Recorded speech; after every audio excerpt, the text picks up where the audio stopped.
Hi everyone, it is Jess here from the Scrappy Sisters and thank you for joining me for a Kitaholic Kits design team layout.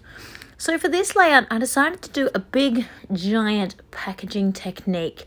So I got my Distress Oxide dried marigold that we got in a kit not that long ago, and I squeezed quite a lot onto my plastic packaging. And instead of putting the packaging onto the paper, I put the paper onto the packaging first and then did some blotting with the packaging. I'm also using this exclusive cut file that came from Kitaholic Kits this month, which is called You Are One Fine Apple.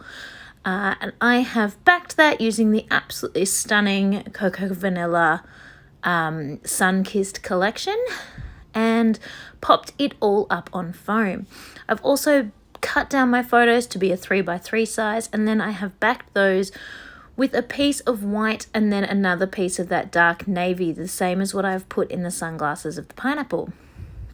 So I'm going to start off by gluing down basically my title and my cut file, You Are One Fine Apple. I'm going to glue all that down and then I'll be able to see exactly where my photos will go, because as you can see from that sort of vague placement I've done there, I want the photos to go around the cut file. So two to the left of the cut file and then the third one underneath. I actually had 4 photos to put on this layout, but I ended up just sticking with the 3. And I trimmed them down just a tad to the 3x3 size. 1, because I thought the full square looked nice for the layout, and 2, because it just made the photos just that little bit smaller when trying to fit so many onto a page. So just making sure I didn't lose any of my last little pieces. There were only about the P, the E and the exclamation mark that weren't all attached as one part of the cut file. So I just had to make sure they didn't disappear on my desk. And then I fussy cut some of those super gorgeous sun-kissed florals from the 12x12 pattern paper. I'm not quite ready to bust into my floral ephemera yet. I'm a bit of a hoarder and it takes me a little bit of bravery to break into that kind of stuff. Same with my papers. My sister went, "Oh my goodness, you cut your papers." I said, no, it's okay. I bought the add-on paper pack, so I have 2. Otherwise, there's no way I was going to be able to cut any of those absolutely beautiful papers. I just would have stared at them for the rest of forever. It is definitely something I need to get over, but I absolutely struggle with it because they're just so beautiful. I don't want to. So I thought that these photos were the perfect opportunity to use some of those super cute sort of cocktail-y drink type ephemera, because we were at the races and we did have a few little cocktail-y drinks while we were at the races, betting on the horses and just having a wonderful day in the beautiful sunshine. The races are in November-ish here in Australia, which is just the start of our summer, and it was just gorgeous. I actually have another layout to do with photos from this day, and I can't decide whether to use the same collection and have them sort of follow on and match on with each other, or whether to use a whole different collection. I'm just not really sure. I don't know if they will be a double page spread, meaning I'm not sure how they're going to fit in my album, if they'll end up being side to side or back to back to each other. But I think I'm going to use the same collection. So coming up later this month, if you see another layout that has photos of me at the races in this exact same dress, you'll know I decided to use the same collection for it. I just think it works so perfectly to be such a beautiful, bright, sunny day.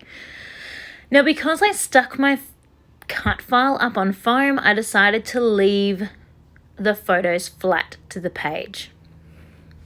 And then I decided that the ephemera would need to be a little bit of a 50-50. Some of the ephemera would be stuck on foam and some of the ephemera would be stuck to the page as well.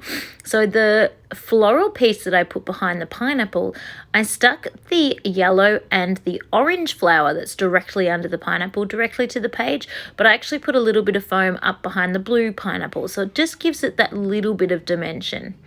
Then I'm just layering up the edges of these floral pieces here, pop those on. And then I will get out another one of the super cute cocktail drinks to add to that little cluster. Now, some of you might be looking at my cut file and wondering how it's sort of half black and half white.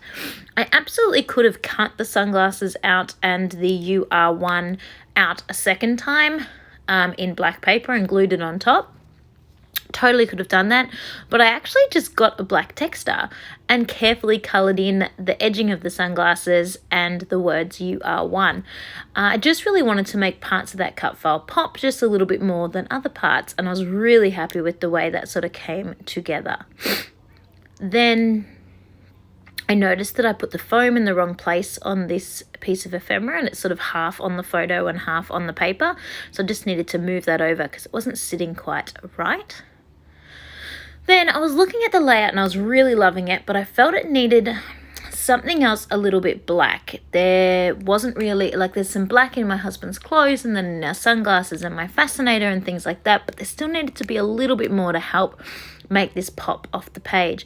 So I was very brave. I got some of the stunning Jen Hatfield gold love hearts we got in one of the last kits and actually coloured them in black.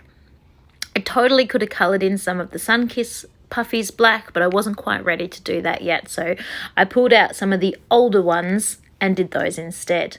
Then I remembered about these gorgeous flare buttons, so I popped 2 of those on as well. And then two of those little hearts are going to come on in a minute that I've coloured in and now let dry. I just coloured those in with a Sharpie, and that seems to have taken quite well. I touched them with my finger and there was no drama there. But I decided I needed a third one, so I'm actually going to colour one more. I was deciding whether to do a larger love heart, but just stuck with a small one. And then once I pop that on, I'm going to do a little bit of black Heidi Swap Colour Shine, because I think that will also just sort of help tie in having just that little bit more black happening on the page. Not too many splatters, but just enough to tie all that in together.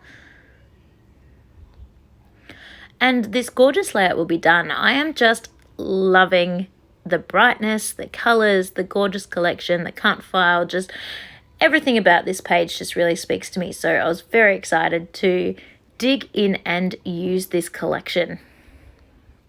I used to be really afraid to cut into my Cocoa Vanilla Studios, but I'm trying really hard to I love it, so I'm going to use it. So here is my final layout.